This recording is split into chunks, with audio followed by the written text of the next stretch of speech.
Every slur thrown at a queer person has been designed to do one thing: let someone else decide what you are. But what happens when you build your own vocabulary? When you invent words that are so beautiful and so precise and so yours that the old labels, they lose all of their sting. And that's not just wordplay, but that is empowering. And queer people have been doing this for over 160 years. Hi there, I'm Chris with a K, and welcome back to This Week in Queer History, where we uncover strategies and tactics from queer history that still work today. Today's topic and strategy is one of the oldest and most powerful in the queer toolbox. It's controlling the language used to describe ourselves. From secret codes whispered in Victorian parlors to slang that rewired mainstream culture, queer people have always refused to let hostile institutions define us. We built our own dictionaries instead. And in 2026, with battles raging over pronouns, the word queer itself, and who gets to say the word gay, this strategy has never been more relevant. By the end of this episode, you'll understand exactly how language became one of our most effective weapons and how you can use that same tactic today. This week in queer history, stories told with love and glee. In the mid-1800s, there were no words for who you were. Not a kind one, anyway. If you loved someone of the same sex, the available vocabulary came from courtrooms and medical textbooks. Sodomite, invert, degenerate. Every term carried a sentence, sometimes literally. Prussia's anti-sodomy laws, England's Criminal Law Amendment Act of 1885, legal systems across Europe. They didn't just criminalize behavior, they criminalized existence. And that language they used made sure everyone knew it. And here's something we don't often talk about, but when the only words for your identity are invented by people who want to erase you, silence starts to feel like safety. You stop naming yourself at all, and that silence, that's the real victory for the people writing those discriminatory laws. So what do you do when every available word is a weapon pointed at you? Well, you forge new ones. The first person to pull this off was the German lawyer named Karl Heinrich Ulrichs. Born in 1825, Ulrichs did something no one in recorded history had done before him. He stood up in public and argued that love between men was natural, not criminal. But before he could make the argument, he needed vocabulary that didn't come loaded with shame. In 1864, Ulrichs reached back to Plato's Symposium and the myth of Aphrodite Urania, the heavenly Aphrodite born without a mother, associated with love between men. From that, he coined Urning, or Uranian in English. And he didn't stop there. He built an entire taxonomy. Dioning for heterosexuals, Uranodioning for bisexuals, Manling for masculine gay men, Weibling for feminine gay men. It was a complete framework, clinical yet dignified, built from classical philosophy instead of criminal law. Ulrichs published 12 pamphlets under the title Studies on the Riddle of Male-Male Love. Then in 1867, he stood before the Congress of German Jurists in Munich and argued for the decriminalization of same-sex love. He was shouted down before he could even finish, but the words survived.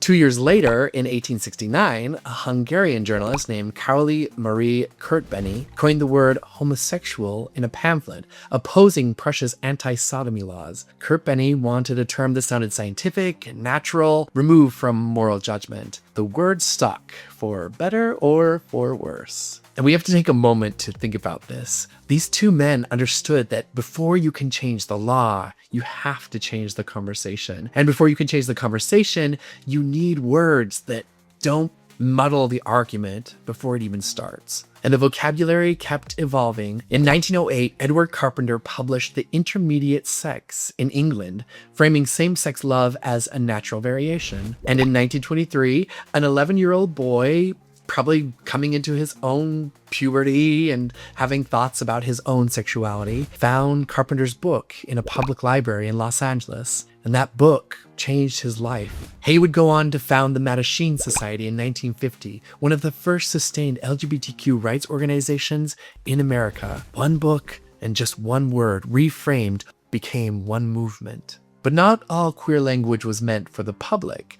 Some of it was designed to be invisible. Polari emerged in the 19th century across Britain and continued all the way through the 1960s. It was a secret language woven from Italian, Romany, Cockney, rhyming slang, thieves' cant, and sailors' lingo. Gay men used it to identify each other, flirt, and warn of danger, all in plain earshot of people who had no idea what was being said. Bono tovada your dolly old eek meant good to see your pretty old face. Bona meant good, vada meant look, ami palone meant gay man, fantabulosa meant wonderful, naff meant uncool, straight, or boring. Polari got so popular that it hit the BBC. The radio show Round the Horn, which aired from 1965 to 1968, featured two characters, Julian and Sandy, who spoke fluent Polari to millions of listeners. Most of the audience laughed along without fully understanding what was being said. When England decriminalized homosexuality in 1967, Polari began to fade. The secret language that had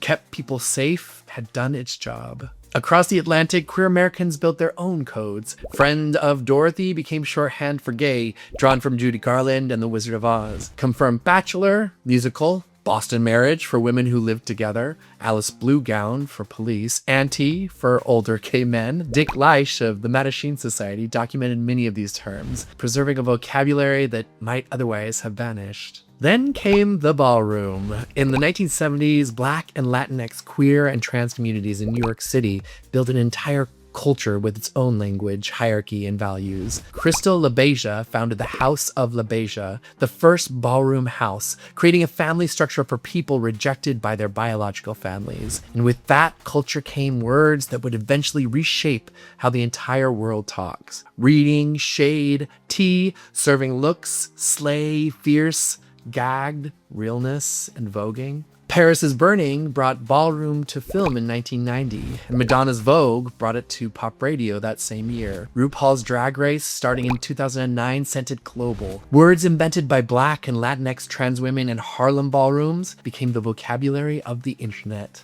and the world. And then there's the biggest reclamation of all, the word queer. It comes from the German word quer, meaning sideways or oblique, and for a century, it was a slur. In 1990, Queer Nation marched through New York chanting, "We're here, we're queer, get used to it." They took back the word. They made it powerful. Today, it's an academic discipline, a community identifier, a point of pride. Dykes on Bikes began leading San Francisco Pride in 1976 and won a federal trademark for their name in 2005. So why is controlling your own language such a powerful strategy? Well, let's look at 3 reasons. First of all, language creates reality. When Ulrichs coined Uranian, he gave people a way to think about same-sex love that didn't start with a crime or disease. And that's not just semantics. Cognitive science shows that words available to us, they shape what we can perceive and what we can believe. If every word for your identity is negative, your internal experience of that identity, it bends towards shame, so new words create new possibilities for self-understanding. And then second, shared vocabulary builds community. Polari wasn't just clever code, it was a membership test. If you understood it, you were one of us, and if you didn't, you were safely outside. Ballroom language did the same thing on a grander scale, creating an entire cultural ecosystem with its own values and its own heroes and its own standards of excellence. Language doesn't just describe a community, it constructs one. And finally, reclaiming words disarms your opponents. When Queer Nation took back the word queer,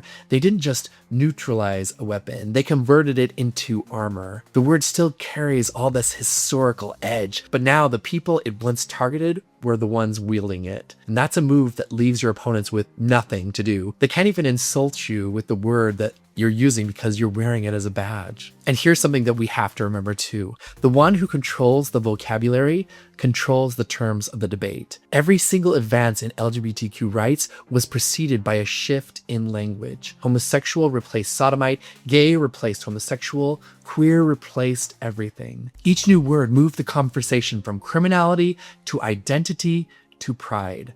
And that's not a coincidence, that is a strategy.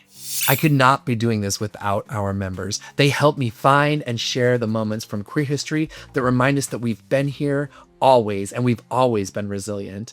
If you want to be a part of that, please check the link in the description. And if you're feeling a little tight on money, don't worry about it. I get it. Just subscribe and leave a positive review. Share it with a friend even. That helps more than you know.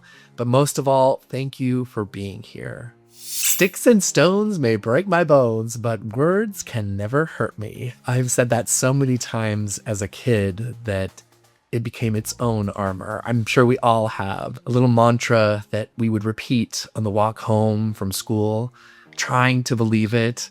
But here's the thing, it's half true. Words, they can hurt. They absolutely can, but only when you give them power.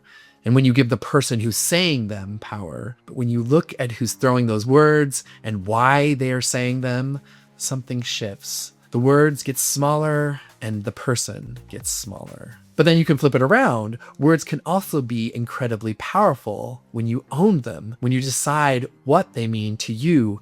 And queer people, we might be the best wordsmiths in the history of language. We didn't just survive name calling. We built a whole fabulous dictionary. And right now we are watching the same old playbook. The don't say gay bills, the trying to erase the word gay from classrooms, debates around pronouns, treating it like they're destroying civilization, and politicians who think that if you ban the word non-binary, it'll make non-binary people just disappear. And here's a little spoiler alert, it doesn't. They've tried that. They've tried it since the 1800s, and it has never worked.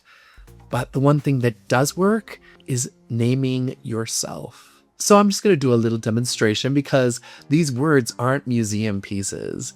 They are alive and they're with us today. So if you're watching this episode thinking this is fantabulosa information, congratulations, you just spoke some Polari. And if you clock the reference, you're clearly not naff. If your friend asks what you're watching, just tell them you're catching up with an old friend of Dorothy. And if someone at work says something shady about the queer community, feel free to read them to filth, serve them some realness, and let them know the tea that we've been here since before their grandparents' grandparents were born, and we will be sipping from that same cup long after they're gone. Is your look today serving fierce? I hope so. And are you about to slay Wednesday? Obviously. Has this episode gagged you even a little bit? That's what I'm going for.